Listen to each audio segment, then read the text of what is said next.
சார்ந்தவர்களை மீண்டும் மீண்டும் பயங்கரவாதிகளாக சித்தரிக்கக்கூடிய களங்களை தொடர்ச்சியாக எடுத்துக்கொண்டிருக்கிறார்கள் என்பதை மீண்டும் உறுதிப்படுத்தி இருக்கின்றது வைத்தியர் ஒருவர் எழுதியிருக்கக்கூடிய கடிதம். இந்த கடிதம் இப்பொழுது ஒரு பரபரப்பு செய்தியாக இப்பொழுது மாறியிருக்கின்றன.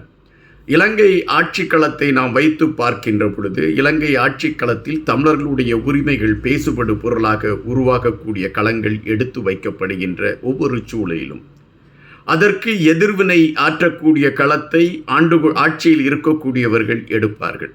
அப்படி எதிர்வினை ஆற்றக்கூடிய களத்தை எடுப்பதற்கு அவர்கள் உபயோகப்படுத்தக்கூடிய ஒரே வார்த்தை இயக்கம் சார்ந்த கருத்துக்களைத்தான் அவர்கள் உபயோகப்படுத்துவார்கள். தற்பொழுது கூட ஒரு இடத்தில் ஒரு இரகசிய தகவலின் அடிப்படையில் ஒரு இடத்தில் ஆய்வு செய்த பொழுது அங்கு குறிப்பிட்ட ஆயுதங்கள் கண்டுபிடிக்கப்பட்டது என்றும் இந்த ஆயுதங்கள் அந்த சூழலில், அதாவது 2009 அந்த காலகட்டங்களில் இயக்கத்தை சார்ந்தவர்கள் உபயோகப்படுத்த ஆயுதங்களில் மீதம் இருந்தவைகள் இவைகள் என்கின்ற ஒரு கருத்து இப்பொழுது பேசப்படுகின்றன.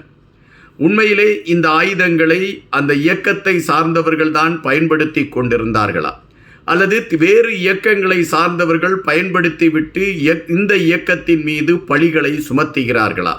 இந்த கேள்விகளை குறித்து பலர் கேள்வி எழுப்பிக் கொண்டிருக்கின்றார்கள். ஆனால் அதை விசாரணை செய்கின்றவர்கள் அதை அந்த கோணத்தில் பார்ப்பது இல்லை என்பதுதான் நிஜம். தற்பொழுது அரசு சார்ந்த அதிகாரிகள் மீது தொடர்ச்சியாக விமர்சனங்கள் எடுத்து வைக்கப்பட்டு கொண்டு இருக்கின்றன. தற்பொழுதுதான் மன்னார் பகுதியில் நடந்த அந்த விடயம், சகோதரி ஒருவருடைய மரணம், அந்த மரணத்தை மையப்படுத்தி யார் குற்றவாளி என்பதை அடையாளப்படுத்தி இப்பொழுது அவர்கள் கைது செய்யப்பட்டிருக்கிறார்கள் என்கின்ற ஒரு செய்தி வருகின்றன. இன்னொரு புறம் முல்லைத்தீவு பகுதியில் இராணுவ முகாமில் பழைய பொருட்களை வாங்கி வெளியே கொண்டு விற்பதற்கான நடவடிக்கையில் ஈடுபட்டு கொண்டிருந்த கனடாவில் இருந்து, அதாவது விடுமுறைக்காக தன்னுடைய சொந்த ஊருக்கு வந்த சகோதரர் ஒருவர் தாக்கப்பட்டு மரணத்தை தழுவியிருக்கிறார் என்கின்ற செய்தி. ஆனால் இதற்கும் இராணுவத்திற்கும் எந்தவிதமான தொடர்பும் இல்லை என்று இராணுவம் ஒருபுறம் அறிவிப்பை வெளியிட்டிருக்கின்றது. இப்படி ஒரு பரபரப்பான சூழல் சென்று கொண்டிருக்கக்கூடிய இந்த நேரத்தில் கஜேந்திரகுமார் பொன்னம்பலம் அவர்கள் இப்பொழுது ஒரு காட்டமான அறிக்கையை வெளியிட்டிருக்கின்றார். அந்த அறிக்கை என்னவென்றால், இராணுவம் ஒட்டுமொத்தமாக தமிழர் பகுதியிலிருந்து வெளியேற வேண்டும், அப்படி வெளியேறினால்தான் தமிழர்களுக்கான தீர்வு கிடைப்பதற்கான ஒரு களம் உருவாகி இருக்கிறது என்பதை புரிந்து கொள்ள முடியும். பல இடங்களில் இராணுவத்தின் அத்துமீறல்கள் எல்லை மீறி சென்று கொண்டு இருக்கின்றன. தமிழ் இளைஞர்கள் தங்களுடைய உயிர்களை கையில் பிடித்து கொண்டு பயணிக்கக்கூடிய ஒரு நிலைமையைத்தான் இராணுவத்தின் செயல்பாடுகள் சுட்டி காட்டி கொண்டு இருக்கின்றன. மக்களை பாதுகாக்கத்தான் இராணுவமே தவிர மக்களை அழிப்பதற்கு இராணுவம் இல்லை என்பதை அழுத்தமாக பதிவிட்டிருக்கக்கூடிய கஜேந்திரகுமார் பொன்னம்பலம் அவர்கள் இராணுவம் வடக்கு கிழக்கு பகுதியிலிருந்து ஒட்டுமொத்தமாக வெளியேற வேண்டும் என்ற கோரிக்கையை அவர் அழுத்தமாக பதிவிட்டிருக்கின்றார்.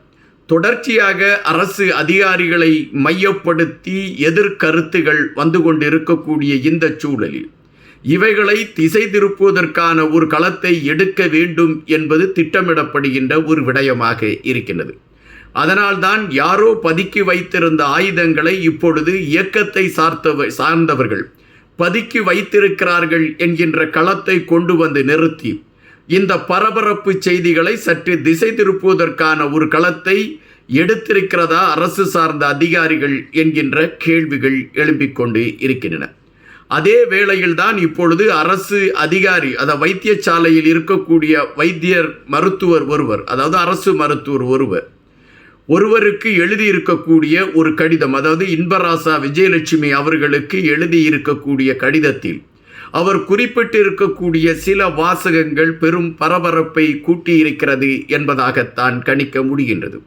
சம்பந்தமே இல்லாமல் ஒரு இயக்கத்தை மையப்படுத்திய கருத்துக்களை பதிவிட்டு அதை நியாயப்படுத்துவதற்கான ஒரு களத்தை எடுத்துக்கொண்டு அதங்கு வேலை செய்கின்ற ஒருவரை குற்றவாளியாக காட்டுவதற்கான முயற்சிகளை எடுத்துக்கொண்டு அந்த வைத்தியர் செயல்படுகிறார் என்கின்ற விடயங்கள் பரபரப்பு செய்திகளாக இப்பொழுது ஊடகங்களில் தலைப்பு செய்திகளாக மாறியிருக்கின்றன. அந்த வைத்தியருடைய பேர் வினோதன் என்று குறிப்பிடுகின்றார்கள்.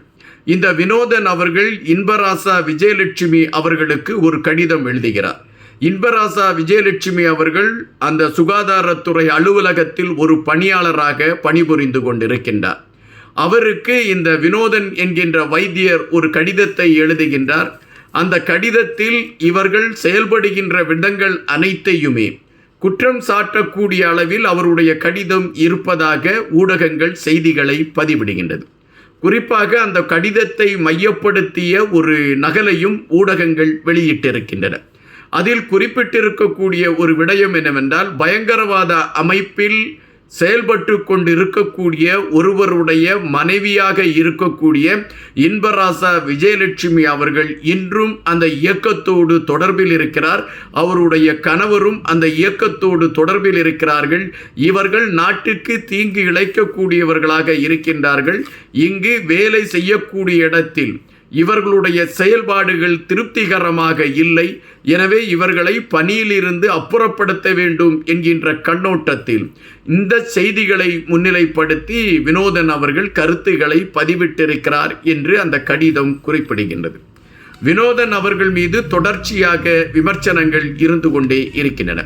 வினோதன் அவர்கள் தொடர்ச்சியாக இதுவரை பல ஊழியர்கள், அதுவும் பல தமிழ் சமூகத்தை சார்ந்த பலர் மீது பொய்யான குற்றச்சாட்டுகளை வைத்து அவர்களுடைய வேலைகளை வேட்டு வைக்கக்கூடிய விடயங்களை தொடர்ச்சியாக செய்து கொண்டு இருக்கிறார் என்பது பரவலாக எழும்பி இருக்கக்கூடிய குற்றச்சாட்டு.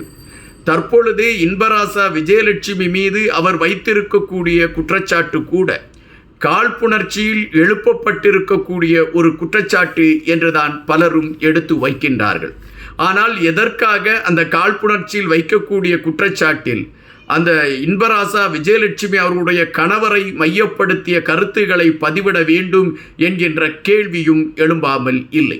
அந்த கேள்விக்கான விடை என்ன என்று ஆராய்கின்ற பொழுது, இதுபோன்ற தகவல்களை முன்னிலைப்படுத்தினால்தான் அரசு அந்த விஜயலட்சுமி அவர்கள் மீது நடவடிக்கை எடுப்பதற்கான ஒரு களத்தில் வேகம் கட்டும்.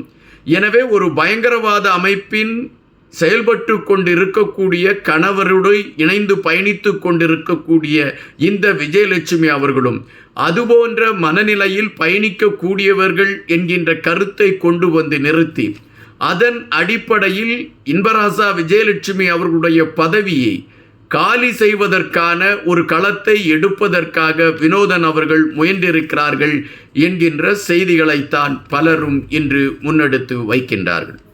தொடர்ச்சியாக தமிழர்கள் மீது எந்தவிதமான குற்றங்களும் இல்லாத நேரங்களில் அவர்களை வீழ்த்துவதற்கு மீண்டும் மீண்டும் இயக்கம் சார்ந்த கருத்துக்களை பதிவிட்டு ஒரு பயங்கரவாதிகளாக தமிழர்களை சித்தரிக்கக்கூடிய களத்தை உருவாக்கி கொண்டிருக்கக்கூடிய நிகழ்வுகளை அரசு சார்ந்தவர்கள் எடுத்துக்கொண்டு இருக்கிறார்கள் என்பது ஒரு துயர சம்பவமாகவே பார்க்கப்படுகின்றது.